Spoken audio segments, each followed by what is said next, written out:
Good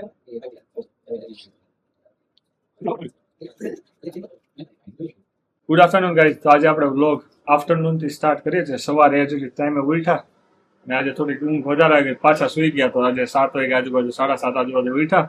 તો ત્યાંથી fresh થઈને આવી ગયા ઓફિસ આવીને બસ આજે કામ કર્યું ને કુરિયર છે 3-4 એ કરશું.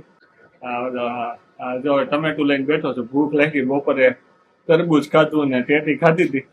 હવે 5 વાગ્યા છે, કેટલા 5 વાગ્યા છે તો પાછી ભૂખ લાગી. ટમેટું હાલે છે અત્યારે, ટમેટા ખાવું કારણ કે એવું નક્કી કર્યું છે જેટલા દિવસ ઉપવાસ રહેવાય એટલા દિવસ ટ્રાય કરશું. તો સાંજે તો જમવાનું જ છે. અત્યારે થોડું ટમેટું ખાઈ લે એટલે વાંધો ન આવે. એમ જેટલું શરીરને ભૂખું રાખે એટલું વધારે સારું વિચારે છે. હા, ના બીજા ભાઈ જો તરબૂચ દાબે છે. ઉપવાસ કરો કરીને તરબૂચ દાબે છે. પડદા લેશે. હજી હમણાં જ ક્યાંક બહાર ગયા હતા, 5 વાગે આવ્યા છે. આવીને ડાયરેક્ટ તરબૂચ લઈને બેઠા. ભૂખ લાગી છે તો બસ કઈ નહીં. જો અત્યારે ઓફિસે છીએ, કામ કરીએ છીએ ને બસ આજે કુરિયર છે તે કર્યા. આજે ઘણા બધા નવા લોકો જોડે વાત થઈ, સાથે સાથે બીજું ઘણું બધું જોયું. આજને જે રીલ શૂટ કરવાની બાકી છે ને અપલોડ કરવાની બાકી છે તો ફટાફટથી કરી લે. 5:30 6:30 થાય એટલે દીક્ષિતાનો ફોન આવશે.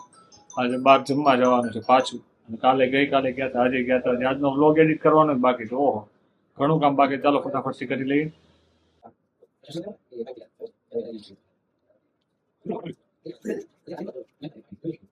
તો ફાઇનલી ગાઈઝ અત્યારે રીલ એડિટ થઈ ગઈ છે. બસ હવે અપલોડ કરવાની છે, એક્સટ્રેક્ટ કરવાની છે, કરી લઈએ.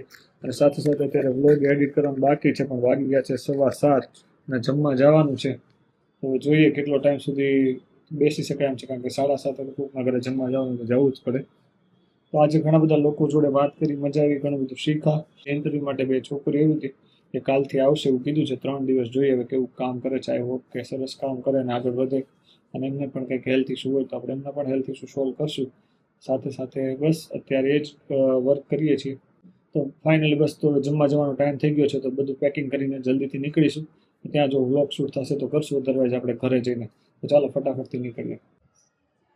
તો ફાઇનલી ગાઈસ જો જસ્ટ ઘરે પહોંચ્યા અને ટીવી જોતા લાગે. મમ્મી ટીવી જોતા હશે, મમ્મી અંદર ગયા છે. તો બસ હવે ઘરે પહોંચ્યા છીએ.